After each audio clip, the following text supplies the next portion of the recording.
Hello and welcome to the State of the Fleet Industry, a weekly video series produced by Automotive Fleet magazine. I'm Mike Antich, editor of Automotive Fleet, and today I'd like to examine what's occurring in the fleet industry for the week of June 13th, 2022. And for this week's episode, I'd like to focus on the recent surge in gasoline and diesel prices, which are now at the highest level in the history of the country. The nationwide average price of gasoline is now over $5 per gallon, and we're only starting the peak summer driving season, which is when fuel prices traditionally increase. And in some states, such as California, the price of gasoline is close to $7 per gallon. Likewise, the price of diesel has also been skyrocketing.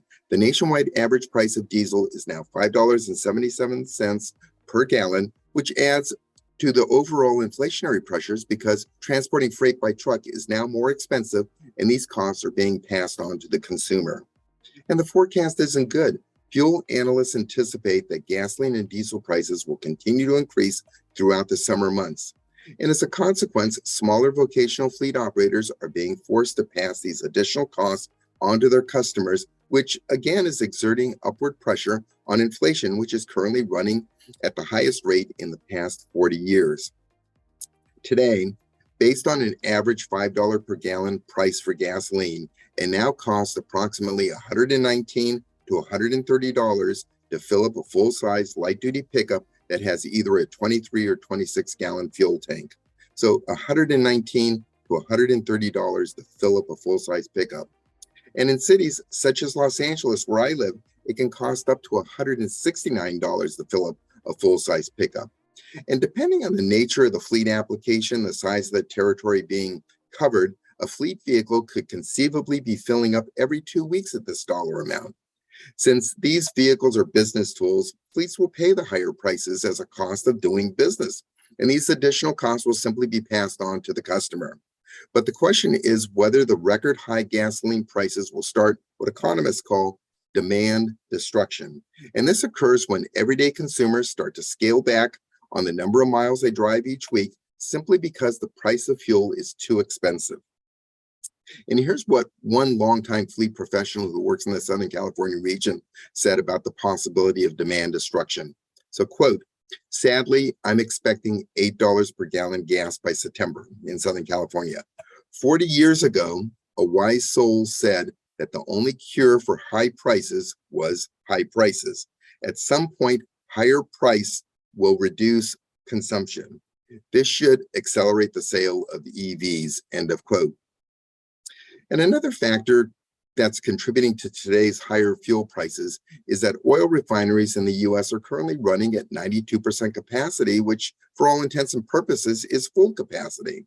Plus, there's not been a new high-capacity oil refinery built in the US in the past 45 years. The last one built was in 1977, which is the Marathon facility in Garyville, Louisiana, which has the capability of refining 578,000 barrels of oil per calendar day. And this is the third largest refinery in the country, but nothing of this size has been built in over 4 decades. Admittedly, in 2019, there was a smaller refinery that came online in Texas, but it only refines 33,000 barrels per day. And the reason there's been such a standstill in building new oil refineries in the US comes down to a term called NIMBY, and it's an acronym which stands for Not in My Backyard. Realistically, who wants a refinery in their neighborhood? There is a tremendous public opposition to the creation of a new refinery, which means that for the foreseeable future, there will continue to be refining constraints in the US. And to supplement these refining constraints in the continental US, oil companies import refined fuel from the Caribbean, primarily from Trinidad and Tobago, with Florida being the prime export destination for this refined fuel. The net result is that the strong demand for fuel by consumers, and with oil refining at full capacity, industry analysts are telling us to anticipate ongoing upward pressure on fuel prices for the foreseeable future.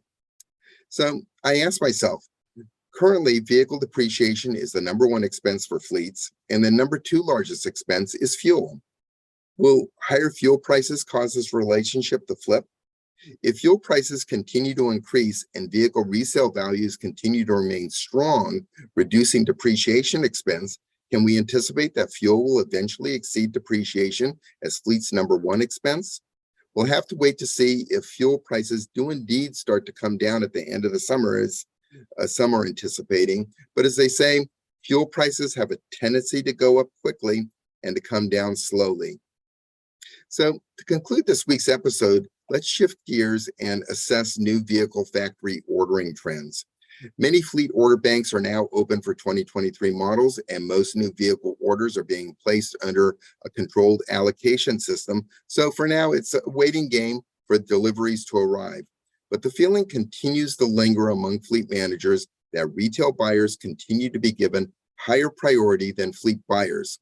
And this feeling was reinforced by a recent observation from a fleet dealer who said, quote, "I have dozens of 2022 models that are sitting in my fleet order bank since last September. Yet if we put in a retail order, it gets built right away." End of quote. And likewise, new vehicle inventory levels on dealer lots continue to remain tight, which has a direct bearing on the availability of vehicles for out-of-stock emergency purchases. However, there's been changes in the types of vehicles available in dealer inventory due to the rapid increase in fuel prices. Cox Automotive reports that among the 30 top-selling models, full-size trucks now have the most supply at dealerships. And according to Cox, the tightest inventories on dealer lots today are with the more fuel-efficient vehicles such as hybrids, compact cars, and small crossovers. With higher fuel prices, this is what the retail public wants. However, out-of-stock purchases continue to be very expensive, but if you need a vehicle, what can you do? You'll pay the dealer price.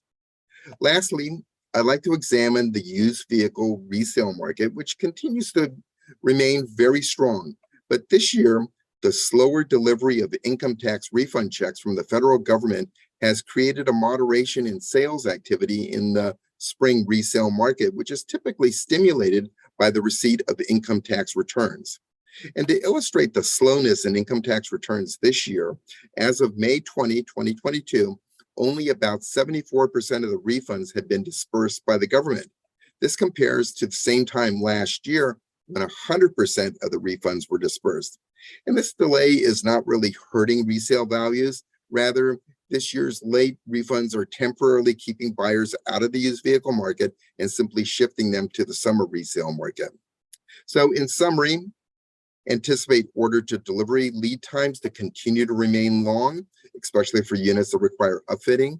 Second, higher commodity prices are continuing to impact the price of aftermarket auxiliary equipment for vocational fleets. And lastly, fleet incentive monies continue to remain diminished, and there continues to be fewer price protection guarantees from OEMs. So with this as my final observations, I'd like to conclude my State of the Fleet Industry presentation for the week of June 13, 2022, and I'd like to thank you for watching.